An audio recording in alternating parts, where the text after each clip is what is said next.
नमस्कार, मैं हूं संजय शर्मा। आप देख रहे हैं 4 पीएम न्यूज़ नेटवर्क। कल पूरा देश जिस समय गमगीन था, सबकी आंखों में आंसू थे कि विनेश फोगाट जो लगभग गोल्ड मेडल लाने के बिल्कुल करीब पहुंच गई थी, 100 ग्राम वजन ज़्यादा होने से गोल्ड मेडल से दूर रह गई और बचा हुआ भी उनका मेडल चला गया। वो अयोग्य घोषित हो गई। तमाम विवाद हुए, लोगों ने कहा कि इसमें साजिश हो सकती है, सरकार ने अपना पक्ष रखा, लेकिन मेरा दिल उस समय गुस्से से नहीं, नफ़रत से नहीं, बल्कि घृणा से भर गया, जब मैंने देखा कि खेल मंत्री संसद में ये बात कह रहे थे कि हमने विनेश पे 71 लाख इतने रुपया खर्च किया है। वो रुपए का हिसाब गिना रहे थे। 71 लाख हो, 72 लाख हो, 75 लाख हो, जो भी रकम हो। कितनी शर्म की बात है, जिस समय संसद में एक स्वर में ये कहना चाहिए था कि विनेश हमारी बेटी, भला तुम्हारा मेडल छिन गया हो, भले तुम अयोग्य घोषित हो गए, लेकिन तुमने देश का नाम ऊंचा कर दिया, देश की शान बढ़ा दी, देश का सम्मान बढ़ा दिया। इतनी बार की चैंपियन को तुमने हरा दिया।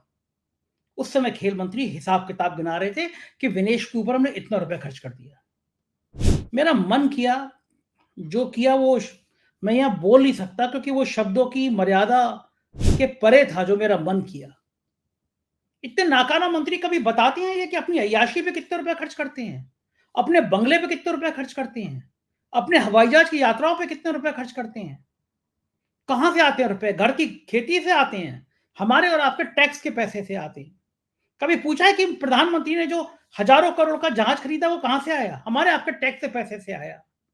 कभी बयान देते हैं कि किस मंत्री ने नाश्ते पे कितने हजारों करोड़ रुपए खर्च कर दिए? पूरे सारे मंत्रियों ने मिला के करोड़ों रुपए नाश्ते पे उड़ा दिए। कभी हिसाब देते हैं कि मंत्री के बंगले का कितने कितने रुपया किराया है? कि भी हिसाब देते हैं?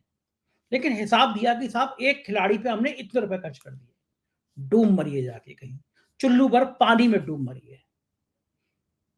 और आप तो सही कर रहे हैं, आप तो सही कर रहे हैं, क्योंकि आपकी पार्टी कर ही रही है। जिस समय देश की नई संसद का उद्घाटन हुआ, उसी समय विनेश को बाल पकड़ के पुलिस से घसीटवाया जा रहा था। हिंदू धर्म में कहा गया है, जहां नारी का सम्मान होता है वहां देवता बसते हैं। तो जिस दिन नई संसद का उद्घाटन हुआ, उस समय विनेश और उनके साथियों को घसीटा गया, नारी का अपमान किया गया। शायद वही श्राप लगा होगा कि इस संसद के उद्घाटन के दिन तुम इन खिलाड़ियों को घसीटवा रहे हो, तो इसी संसद में तुम्हारा अपमान होगा। इसी संसद में जो तुम 400 पार का नारा पार कर दावा कर रहे हो, तुम पूरे बहुमत से नहीं लौटोगे।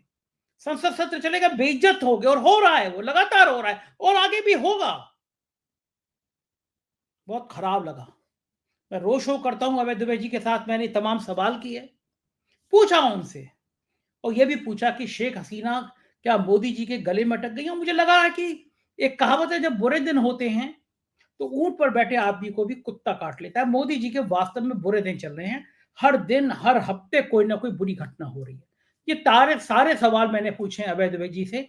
मैं अभी ले चलूंगा आपको अभय दुबे जी के पास। उससे पहले एक छोटी सी सूचना आपको दे दूं कि हमारा पहला गाना 4 पीएम म्यूजिक जो हमने लॉन्च किया, उसका गाना बहुत जल्दी, कुछ ही दिनों में आपके सामने पहला गाना पेश होगा।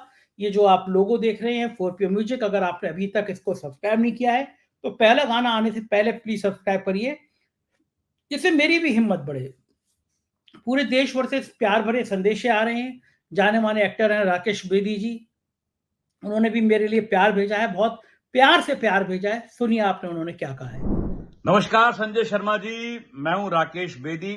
मेरे परम मित्र उद्भव ने हुक्म दिया कि आपके बारे में दो शब्द बोलने हैं, तो मैंने कहा जरूर बोलूंगा, क्योंकि मैं आपको जानता हूं, आपके बारे में भी जानता हूं। सबसे पहले तो ये कहना चाहूंगा कि संजय शर्मा नाम के शख्स हमारे देश में कम से कम नहीं तो 1.25 करोड़ तो होंगे ही होंगे, लेकिन संजय शर्मा 4 पीएम वो एक ही है। लेकिन कभी कभी मैं कंफ्यूज होता हूं कि आप संजय शर्मा जो है, आप मेल हैं या आप फीमेल हैं। जहां तक मेरा ख्याल है आप फीमेल हैं। वो इसलिए क्योंकि आपने 4 पीएम को जन्म दिया और अभी आप 4 पीएम की बहन यानी कि 4 पीएम म्यूजिक को भी जन्म देने वाले हैं। तो मेरी शुभकामनाएं आपके साथ हैं। आप आगे बढ़ते रहिए, खुश रहिए, मस्त रहिए, और अपना झंडा जो है वो 4 पीएम क्या 5 पीएम 6 पीएम समय के हर परचम पे फहराते रहिए। Wish you good luck. तो राकेश बेदी को सुन लिया, तो अब वक्त है, चलते हैं अभय दुबे जी के पास और उनसे पूछते हैं इन सारे सवालों के बारे में। 4 पीएम न्यूज नेटवर्क में स्वागत है अभय दुबे जी आपका। कैसा देश है और कैसे कैसे मंत्री हैं हमारे देश के, जिस समय पूरा देश दुखी था विनेश फोगाट के 100 ग्राम वजन को लेकर कि उसका पिछला मेडल भी चला गया उसके हाथ से, अयोग्य घोषित हो गई।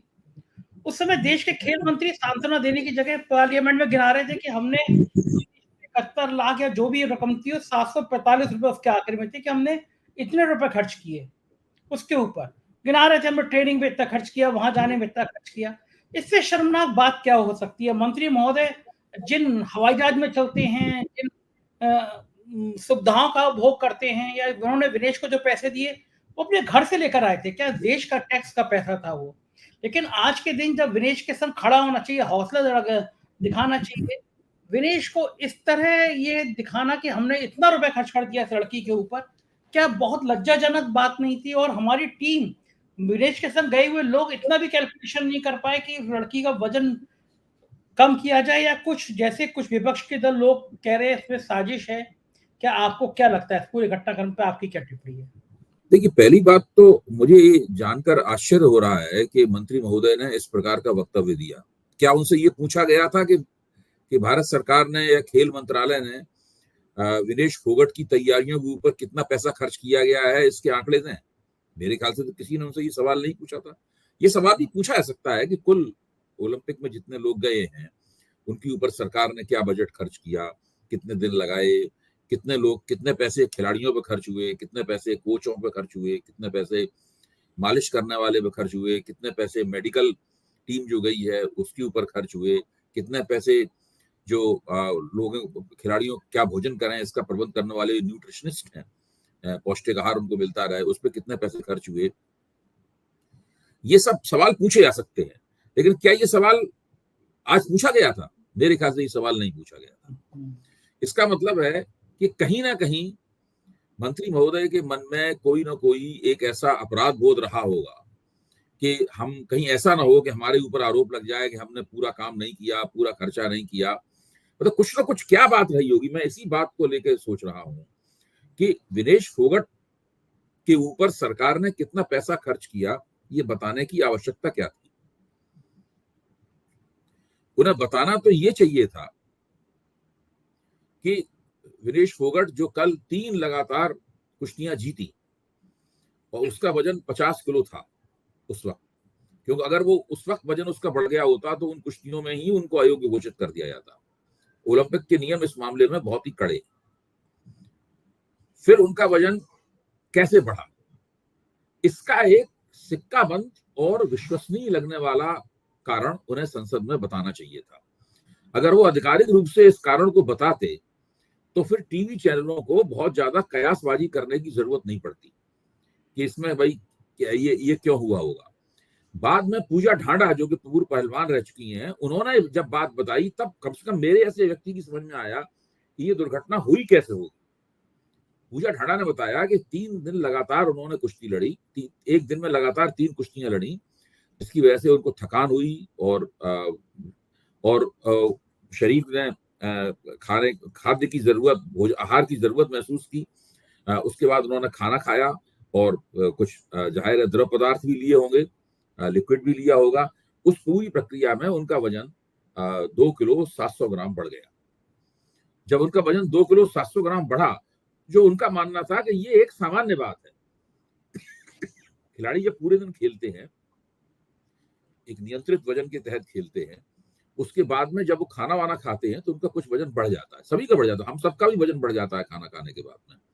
लेकिन खिलाड़ियों के पास ऐसी बहुत सी विधियां होती हैं, बहुत सी युक्तियां होती हैं जिनके जरिए वो दूसरे दिन अपना वजन किए जाते समय तक अपने वजन को फिर कम भी कर लेते हैं। और ये कोशिश विनेश फोगट की टीम द्वारा की भी गई। सुना गया है कि पूरी रात ये कोशिश की जाती रही कि किसी तरीके से उनका वजन कम हो जाए, लेकिन फिर भी जब वहां पर अंतिम रूप से जब उनको तौला गया तो 100 ग्राम वजन ज्यादा निकला और उसके बाद उन्हें अयोग्य घोषित कर दिया गया, डिस्क्वालीफाई कर दिया गया। ये कहानी बिल्कुल सीधी और सरल थी। इस कहानी को अगर संसद में ईमानदारी के साथ में और निष्ठा के साथ में खिलाड़ी का पक्ष लेते हुए, खिलाड़ी के साथ जो पूरी टीम गई थी उस टीम का पक्ष लेते हुए रखा जाता तो बहुत सारे अंदेशे जो इस पूरी घटना के इर्द गिर्द पैदा हुए हैं वो अंदेशे छट जाते। लेकिन चूंकि इधर उधर की बातें की गई, ये बताया गया कि हमने क्या खर्चा किया। जब आप ये बता रहे हैं कि आपने क्या खर्चा किया, तो लोगों का दिमाग फौरन जाता है कि विनेश फोगट तो कोई साधारण खिलाड़ी है नहीं, ये तो वो खिलाड़ी है, इसने जंतर मंतर पर धरना दिया था। और धरना किसके खिलाफ दिया था?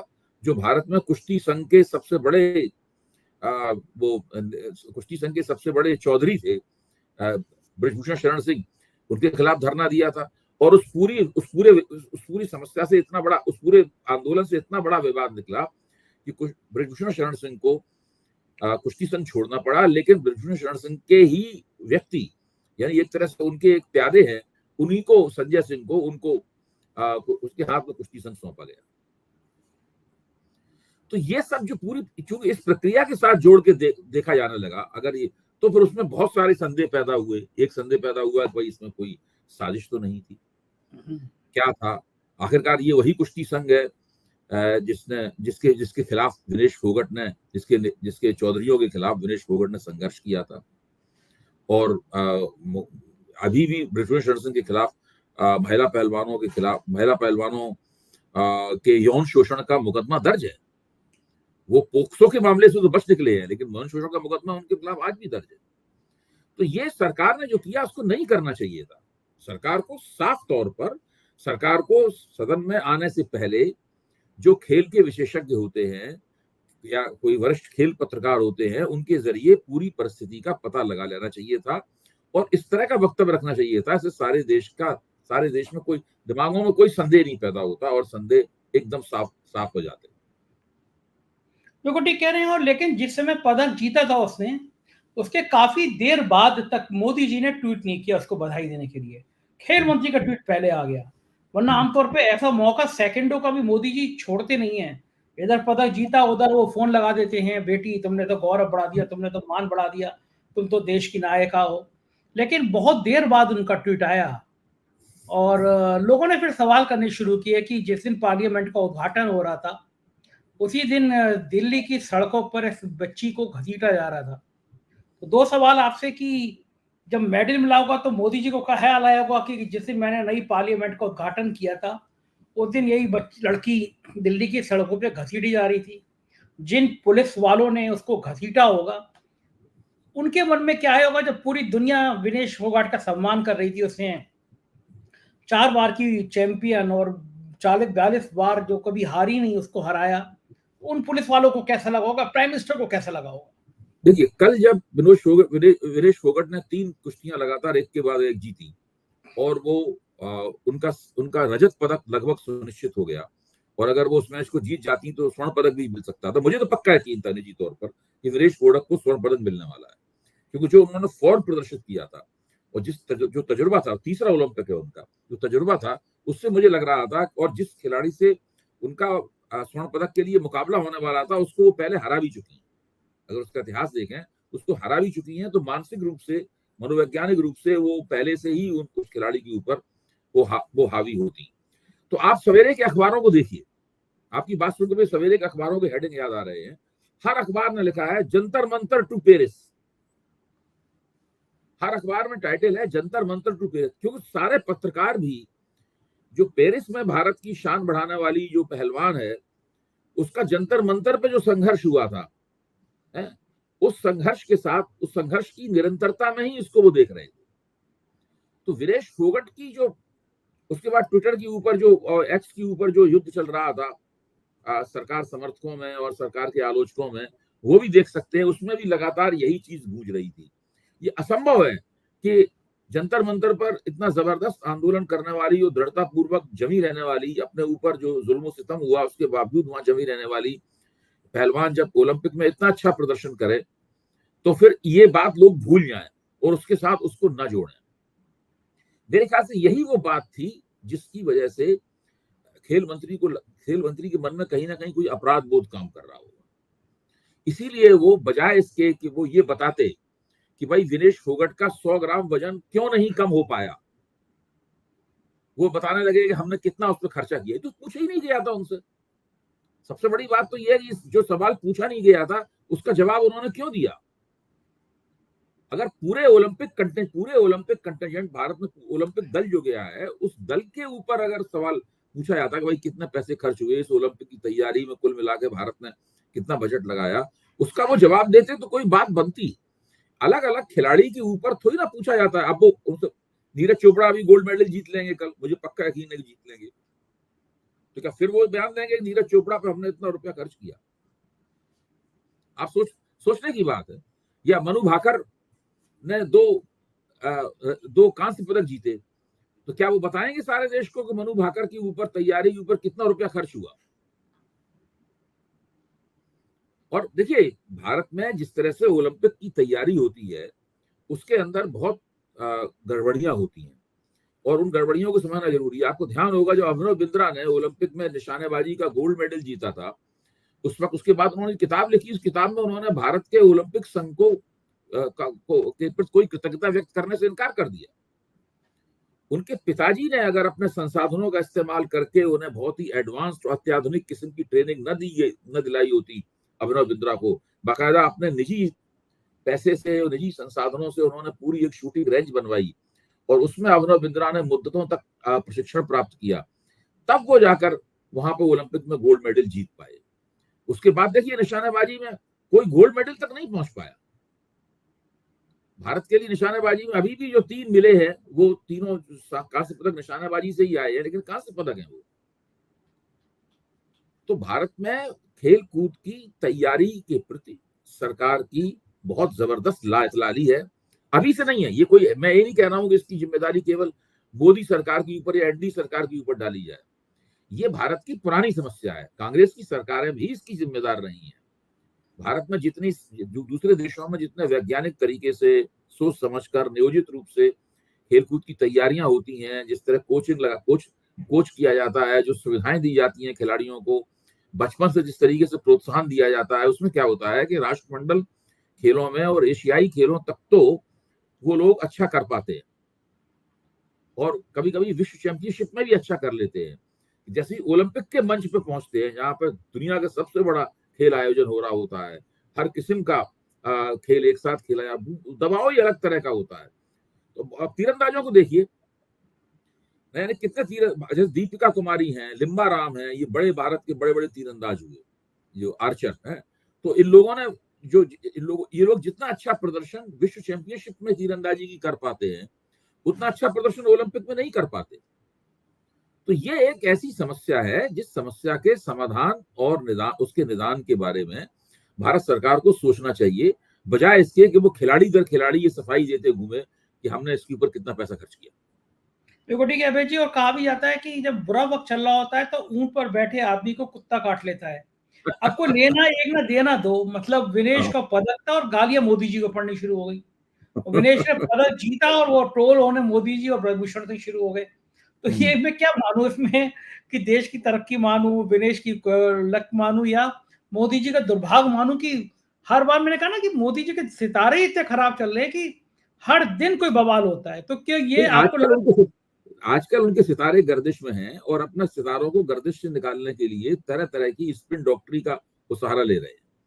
अब देखिए बांग्लादेश वाली घटना हुई, तो बांग्लादेश वाली घटना होते ही मोदी और उनके रणनीतिकारों को लगा कि यहां से हम दोबारा हिंदू डिस्कोर्स में वापस आ सकते हैं। और तमाम टीवी चैनलों पे, अभी तो मैं झगड़ा करके आ रहा हूँ बहुत जबरदस्त, एक चैनल पे झगड़ा करके आ रहा हूँ उसके एंकर से, वो भी यही डिस्कोर्स चला रहे थे कि बांग्लादेश में हिंदुओं पर बड़ा अत्याचार हो रहा है, क्योंकि बांग्लादेश में हिंदुओं पर अत्याचार, उनको कैसे बचाया जाए हिंदुओं को।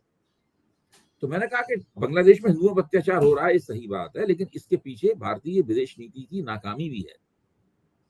उस नाकामी के ऊपर चर्चा आप करेंगे नहीं। अजित डोभाल को यह अंदाजा क्यों नहीं हो पाया कि शेख हसीना की ये दुर्गति होने वाली है, इसके ऊपर कभी आप चर्चा करेंगे नहीं। आप इसके ऊपर भी चर्चा नहीं करेंगे कि भारतीय विदेश नीति ने अपने सारे अंडे केवल एक ही टोकरी में वहां क्यों रखे। बांग्लादेश की दूसरी राजनीतिक शक्तियों के साथ में इन लोगों ने अपने संबंध क्यों नहीं ठीक किए, या कोई अपने सूत्र उनके साथ क्यों नहीं किए। इतना रॉका स्टाफ और आईबी का स्टाफ ढाका में तैनात था, वो क्या कर रहा था, वो किसको रिपोर्ट कर रहा था, वो पूरी परिस्थिति का आकलन क्यों नहीं कर पाया, इसके ऊपर कोई चर्चा नहीं करेगा। ऐसा लग रहा है कि बांग्लादेश में जो हुआ उसके मर्म में केवल हिंदू प्रश्न है। वो सोचते हैं कि अगर ये लगातार डिस्कोर्स चलाया जाए तो भारत में फिर से हिंदुओं को उत्तेजित किया जा सकता है और भारतीय जनता पार्टी के पक्ष में उनको उनको लाया जा सकता है। इसलिए सलमान खुर्शीद ने जो बयान दे दिया और एक सज्जन वर्मा ने जो मध्य प्रदेश के नेता है उन्होंने जो बयान दे दिया है, उन बयानों को ले उड़े हैं ये लोग, और उन बयानों के आधार पे ही विपक्ष को हिंदू विरोधी साबित करने में लगे हुए। आपको याद होगा चुनाव से पहले 3 राज्यों के चुनाव से पहले भी ऐसे ही हुआ था, जब युद्ध हो रहा था इजराइल और वहां पे फिलिस्तीन का, और हेडलाइंस ऐसी बन रही थी, मतलब कि ऐसा लग रहा था कि उससे माहौल यहाँ, और जैसे ही चुनाव खत्म हुआ तो युद्ध गायब हो गया, जो हेडलाइंस में चलता था वो युद्ध गायब हो गया। अब आजकल जो क्या है कि संबित टीवी एंकर के बयान में और संबित पात्रा के बयान में कोई फर्क ही नहीं है। हाँ, कोई फर्क नहीं है। आप देखिए, संबित पात्रा ने सलमान खुर्शीद की जिन शब्दों में आलोचना की है, उन्हीं शब्दों में टीवी पे उनकी आलोचना की जा रही है। अच्छा, अब लोग ये देखना भूल जाते हैं कि जिन मोहम्मद यूनुस को अंतरिम सरकार का मुखिया बनाया जा रहा है, वो आ गए हैं पेरिस से, वहां पर ढाका पहुंच गए हैं, और वो जब तक नई सरकार नहीं बन जाती तब तक मोहम्मद यूनुस ही के हाथ में सत्ता की बागडोर रहेगी वहां पर। उन्हीं मोहम्मद यूनुस ने अभी 3 दिन पहले ये बयान दिया था कि अगर भारत ये समझता है कि बांग्लादेश की घटनाओं का भारत के ऊपर कोई असर नहीं पड़ेगा तो वो गलत फहमी में है। ये घटनाएं स्पिल ओवर हो सकती हैं, इन घटनाओं का कहीं ना कहीं भारत के ऊपर भी असर पड़ सकता है। ये इंडियन एक्सप्रेस में उनका इंटरव्यू छपा है मोहम्मद यूनुस का, और उन्होंने इस बात पर अफसोस व्यक्त किया था कि भारत बांग्लादेश में जो डेमोक्रेटिक डेफिसिट था, डेमोक्रेसी की जो गैर मौजूदगी थी शेख हसीना के शासनकाल में, उसकी तरफ भारत आंख बंद किए रहा और ये कहता रहा कि ये बांग्लादेश का अंदरूनी मामला है। इसमें उन्होंने बड़ा दुख व्यक्त किया था कि भारत जैसे देश में जहां पर लगातार चुनाव होते हैं, चुनाव के जरिए सत्ता का हस्तांतरण होता है, वो बांग्लादेश में जो हो रहा था उसके प्रति उसने ये रवैया अख्तियार किया। तो अब ये एक बात है, देखिए जो सज्जन वर्मा ने कहा उनके शब्दों से मैं सहमत नहीं हूं कि इसी तरीके से लोग प्रधानमंत्री घर में घुस जाएंगे और उत्पात करने लगेंगे। ये सब इस तरह की बात नहीं बोलनी चाहिए, ये उचित नहीं है। भारत में न ऐसी कोई परिस्थिति, हम लोग कल चर्चा कर चुके हैं इस विषय पे, न भारत की अर्थव्यवस्था में इस तरह की सब समस्या, न बेरोजगारी की समस्या भारत में भी है, लेकिन उसका मतलब ये नहीं है कि वैसे ही वहां पर होगा, या श्रीलंका में हुआ था, बांग्लादेश में हुआ था। ऐसा न हम लोगों को सोचना चाहिए, न हम लोगों को कहना चाहिए, और ऐसा है भी नहीं। तथ्यात्मक दृष्टि से भी ये उचित नहीं है। हमें मोदी जी की सरकार की और मोदी जी की विदेश नीति की आलोचना करनी चाहिए, लेकिन वो संयमित तरीके से आलोचना करनी चाहिए, और ये कहना चाहिए कि भाई इतने दिनों से आप शेख हसीना की सरकार को लगातार समर्थन कर रहे थे। इससे बांग्लादेश में छवि ये बनी कि आप और शेख हसीना की सरकार दरअसल एक ही है। इसलिए जब शेख हसीना के खिलाफ गुस्सा उमड़ा तो गुस्सा बड़ी आसानी के साथ भारत विरोधी भी हो गया। जहां तक बांग्लादेश के हिंदुओं पर हमले का सवाल है, वो तो बहुत पुरानी समस्या है वहां की, वो केवल इस घटना से जुड़ी हुई नहीं है। भाई अब बांग्लादेश बना तो 18% हिंदू थे, अब वहां 8% हिंदू रह गए हैं। 10% हिंदुओं में बहुत से लोग मार दिए गए, बहुत से लोग भारत में शरणार्थी की तरह, भारत में बांग्लादेशी हिंदू की तरह असम में और दिल्ली में रह रहे हैं। अब यहाँ तो इन लोगों को चाहिए कि 1,30,00,000 बांग्लादेशी हिंदुओं की रक्षा भारत सरकार कैसे करे। उसके लिए मेरा अपना सुझाव ये है कि सबसे पहले जितनी जल्दी हो सके शेख हसीना से इन्हें हाथ धो लेना चाहिए। वो जहां जाना चाहती हैं उनको जल्दी भेज के उनसे अपनी दूरी बनानी चाहिए, क्योंकि अब शेख हसीना की बांग्लादेश में वापसी नहीं होने वाली है। न केवल उनकी सरकार खत्म हो चुकी है, उनका राजनीतिक नेतृत्व पूरी तरह खत्म हो चुका है, उनका राजनीतिक दल अवामी दल पूरी तरह से खात्मे के कगार पे है, और पूरी शेख मुजीबुर रहमान की जो विरासत थी वो विरासत भी इस फिलहाल जीरो हो चुकी है। उसके दोबारा विरासत के उत्थान में अभी पता नहीं कब होगा ये। अब बांग्लादेश में सरकार बनेगी, उस सरकार के साथ भारत सरकार को अच्छे संबंध बनाने हैं, तभी वो गारंटी कर पाएंगे कि 1,30,00,000 बांग्लादेशी हिंदुओं को कैसे बचाया जाए, वरना उनकी पर हमले लगातार जारी रहेंगे। हाँ, और फिर भारत की भी बदनामी होगी अगर वहां लगातार हमले जारी रहेंगे, तो भारत की भी बदनामी होगी कि आप इतने दिनों तक कोई प्लानिंग कर नहीं पाए। भाई डोभाल साहब कर क्या रहे हैं? ये सब अजय भारत सरकार की विदेश नीति बहुत ही खराब विदेश नीति है, बहुत ही विफल विदेश नीति है। श्रीलंका के मामले में ये विफल रही, ये मालदीव के मामले में विफल है, ये नेपाल के मामले में विफल है, ये म्यांमार के मामले में विफल है, और पाकिस्तान और चीन के मामले में तो विफल है ही। मोदी जी ने शुरू में कुछ साहसी, अटल बिहारी वाजपेयी के तर्ज पर कुछ उन्होंने इस तरह के कदम उठा के दिखाना चाहा था कि वो अकेले दम पे ही पूरा भारत पाकिस्तान संबंधों को सुधार लेंगे, लेकिन ऐसा नहीं हो पाया और उन्हें मुंह की खानी पड़ी। आज स्थिति क्या है कि भारत अपने ऐसे पड़ोसियों से घिरा हुआ है जो दरअसल चीन के प्रभाव में है, और इसकी और जिम्मेदारी किसकी है? कहीं ना कहीं तो केवल ये कहना कि ये देश खराब है, ये देश कमजोर है, या ये देश विफल देश है, ये भारत विरोधी देश है, ये कहने से काम नहीं चलेगा। आपको सोचना होगा कि पिछले 10 साल में आपने इनको भारत विरोधी क्यों हो जाने दिया? आपने अपनी तरफ से कौन सी ऐसी कोशिशें की जिसकी वजह से ये भारत विरोधी होते चले गए? बिल्कुल ठीक है ना। और फिर मैं समझ में ये नहीं आ रहा डोभाल साहब कर क्या रहे हैं। कश्मीर का मसला अधर में है, वहां पे आतंकी घटना लगातार बढ़ रही हैं। अभी मोदी जी के पार्ट 3 सरकार आने के बाद में कितने सैनिकों की मौत हो गई है। वहां पे कल भी कुपवाड़ा में विस्फोट हुआ। कश्मीर की समस्या सुलझ नहीं रही है, पड़ोसी देशों से रिश्ते खराब हो रहे हैं। डोभाल साहब कौन सी काम में व्यस्त हो गए आजकल? देखिए, वो मोदी जी के ब्लू आइड बॉय हैं। जब से मोदी जी प्रधानमंत्री बने हैं, तब से वो देश के सुरक्षा सलाहकार भी बने हुए हैं। उससे पहले विवेकानंद फाउंडेशन में थे, जब भारतीय जनता पार्टी सरकार में नहीं थी, विपक्ष में थी। नृपेंद्र मिश्रा, अजित डोभाल, ये सब लोग विवेकानंद फाउंडेशन में थे, और बाद में इन्हीं लोगों ने सरकार के बहुत महत्वपूर्ण बड़े पदों पे मोदी जी का कामकाज संभाला। लेकिन अब मोदी जी को चाहिए कि अपने इन लोगों के कामकाज का रिव्यू, समीक्षा करें। मोदी चाहिए कि अमित शाह के कामकाज की गृह मंत्री के रूप में समीक्षा करें, पीयूष गोयल के कामकाज की समीक्षा करें, अश्विनी वैष्णव के कामकाज की समीक्षा करें, ये आपके धर्मेंद्र प्रधान के कामकाज की समीक्षा करें, अजित डोभाल के कामकाज की समीक्षा करें। इन सब लोगों से जवाब तलब करें, वरना धीरे धीरे उनकी सरकार बहुत जबरदस्त गवर्नेंस डेफिसिट की शिकार हो जाएगी। वो सिलसिला शुरू हो चुका है। आपको लगता है कि मोदी जी अब इतने सक्षम बचे हैं कि सबकी समीक्षा कर सके? बेचारे खुद की उलझनों में इतने उलझे हुए हैं। कभी लगता है ये पैर अगर उन्हें 2029 के चुनाव में, अगर मान लीजिए चुनाव उससे पहले होते हैं, तो अगर उन चुनावों में कुछ सम्मानजनक प्रदर्शन करना है, अपना सुपड़ा नहीं साफ करवाना है, तो उन्हें ये करना ही पड़ेगा। वरना इस बार वोटरों ने आधा काम किया है, बाकी आधा काम वो अगले चुनाव में करेंगे। जितना समय हो गया अभी सरकार को बने हुए, इस सरकार को मौजूदा 3 को, आपको एक भी काम ऐसा नजर आता है मोदी जी का जो लगता है कि ये बहुत उल्लेखनीय काम हो गया, वाकई में अच्छा काम हो गया? अभी तो मैं यही कहूंगा, अगर इस सरकार के पक्ष में खड़े होकर सोचना, कहेंगे भाई इन लोगों की थोड़ी किस्मत खराब है, सब चीजें इनकी उल्टी ही पड़ रही हैं। लेकिन ऐसा हमेशा नहीं रहेगा, कभी कभी चीजें सीधी पड़ना भी शुरू होंगी। लेकिन मोदी जी कम से कम वो लक्षण नहीं दिखा रहे हैं कि ये मौजूदा परिस्थिति से वाकिफ हैं, और मौजूदा परिस्थिति जो बदल चुकी है उसके मुताबिक अपनी पूरी पॉलिटिक्स को, पूरी राजनीति को रिकैलिब्रेट कर रहे हैं, उसको नए तरीके से संयोजित करना चाहते हैं। ऐसे लक्षण उनके अंदर दिखाई नहीं पड़े हैं। अच्छा, बॉडी लैंग्वेज की अगर आप बात करें, आपने तो देश के इतने बड़े बड़े नेताओं को देखा है, बहुत करीब नेताओं देखा है, कई प्रधानमंत्रियों को देखा है, उनके साथ संवाद किया है आपने। ये जो बॉडी लैंग्वेज है पार्ट 3 में मोदी जी की, ये क्या बहुत थकी हुई, थोड़ी गुस्से वाली, हताश, जैसे महुआ मोइत्रा बोलनी थी मैडम, पार्लियामेंट से उठ के चल दिए प्राइम मिनिस्टर। उन्हें कहा कि प्राइम मिनिस्टर साहब रुक तो जाइए, आप 2 बार गए हैं मेरी कॉन्स्टिट्यूंसी में, मेरी बात तो सुन जाइए आप।